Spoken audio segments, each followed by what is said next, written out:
మీరు? మేము 4 మెంబర్స్. ఎవరెవరు? నలుగురు అక్కలము. నేను కాకుండా ఇంకా ముగ్గురు ఉన్నారు, అమ్మ నాన్న. వాళ్ళ బాగోగులు మొత్తం నువ్వే చూసుకుంటున్నావు ఇప్పుడు ప్రెజెంట్? అంటే అంత నా మీద డిపెండ్ ఏం గారు వాళ్ళు, అంటే వాళ్ళ హస్బెండ్స్ కూడా, అంటే మా బావలు కూడా వాళ్ళు చేసుకుంటారు, వాళ్ళ పని వాళ్ళు చేసుకుంటారు. మరీ ఏదైనా సిచ్యువేషన్ టూ మచ్ బ్యాడ్గా ఉన్నప్పుడు మాత్రమే నాకు చెప్తారు, నేను చూసుకుంటాను.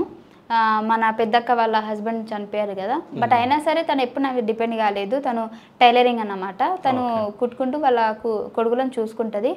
బట్ ఏదైనా పెద్ద సిచ్యువేషన్ ఏదైనా ఉంది అని అంటే మాత్రం ఖచ్చితంగా నేను వెళ్తా. ఓకే. సో అంటే నువ్వు బిగ్ బాస్లో ఉన్నప్పుడు నీ హోమ్ టూర్, మీ ఇంటర్వ్యూస్, అంటే మీ మదర్ ఇంటర్వ్యూ చేయడం జరిగింది నేను. దాని తర్వాత నువ్వు బిగ్ బాస్ నుంచి బయటకు వచ్చిన తర్వాత కూడా నేను ఫోన్ చేయడం జరిగింది మీ అమ్మగారికి. ఫోన్ చేసి అడిగినప్పుడు లేదు ఇట్లా ఫైమా వాళ్ళ బావ చనిపోయారు అని చెప్పేసి చెప్పడం జరిగింది.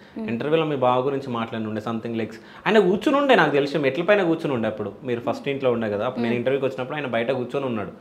సో దాని తర్వాత అంటే నువ్వు బిగ్ బాస్ నుంచి మీ బావ చనిపోయాడని రావడం జరిగిందా, లేకుండా నిజంగా ఎలిమినేట్ అయిపోయిన తర్వాత బావ చనిపోయాడా? నిజంగా ఎలిమినేట్ అయిపోయిన తర్వాతనే బావ చనిపోయాడు. ఓకే. అంటే ముందే చనిపోయిన తర్వాత ఇంకా ఎలిమినేట్ చేయాలని చెప్పేసి చేసిరని అలా ఏం లేదు, ఇప్పటివరకు అయితే ఆ రీజన్ నాకు ఎవరు చెప్పలేదు. హానెస్ట్గానే నేను ఎలిమినేట్ అయ్యా.